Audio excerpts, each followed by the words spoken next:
Good morning, St. Francis, and good morning, people of God. It is Tuesday, the 9th day of August, 2022, Tuesday of the 19th week of the year, the 19th week in Ordinary Time. I think I said yesterday it was the 18th, now it's the 19th week in Ordinary Time. We just keep moving closer quickly to the end of this liturgical year.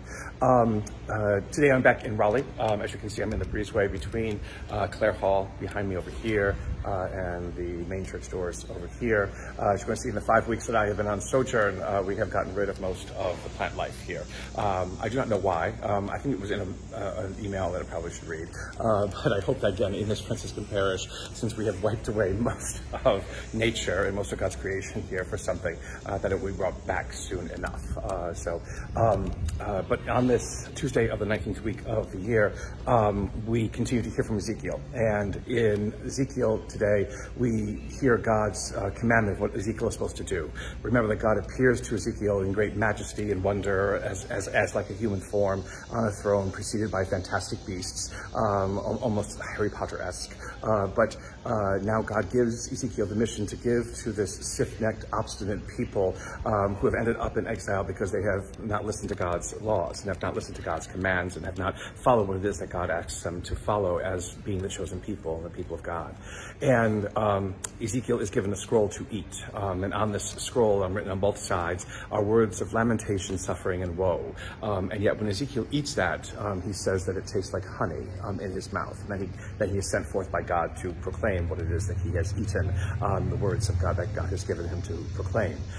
There's always a question, again, it's like, how is this distinction between what is written on that scroll as being lamentation and suffering and woe, and it being sweet in Ezekiel's mouth? Is it God with some kind of schadenfreude, wanting to laugh and mock the Israelites because they did not listen to God and now they ended up in exile, and so ha ha ha, that's sweet to me, but woe to you?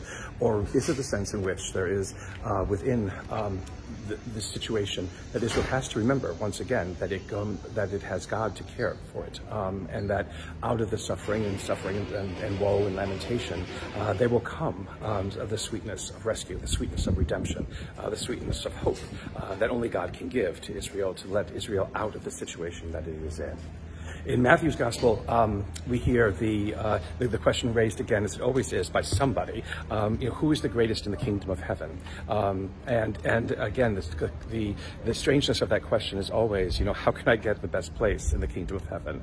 And so Jesus, again, not tiring of this question constantly being asked of him, likens the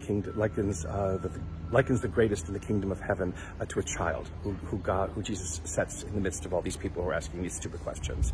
And unless you receive one like this, you will not understand what it means to be a part of the reign of God, the kingdom of heaven. And the question is again raised who wouldn't receive a child? It's like everyone loves children. It's the best thing in the world. And so, but the problem is that in the ancient world, children, while valued in many ways, could also be a commodity, and not always cared for in the best way. Again, you matured very early because your life expectancy was very short, and that sometimes if you weren't the right kind of child for a family to have, you could just be exposed on the field and left to die. And so these kinds of practices, Jesus is really in some ways subverting, saying that, you must care even for children who may or may not be of value, to you. You must care for those, who are most vulnerable, who are most in need of care. That to be able to do that makes you great in the kingdom of heaven. Not basically how much money you have or how much influence you have or how much power you have. He then goes on to the parable of the lost sheep, again, which sometimes links it, sometimes doesn't necessarily link to what he's been saying before, but the sense in which the shepherd who goes after the lost sheep and leaves 99, like by themselves, and then rejoices when he has found this lost sheep, is again a sign of this God who will go to every extent, to go to every end, to try every means to be able to rescue us from the situations that we are in, to care for us, to nurture us, to carry us on his shoulders if necessary, to make sure that we know our value and our worth.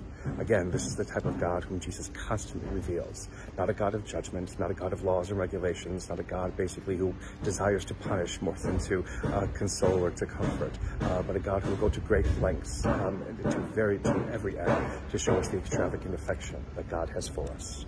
And may the Lord give you his peace.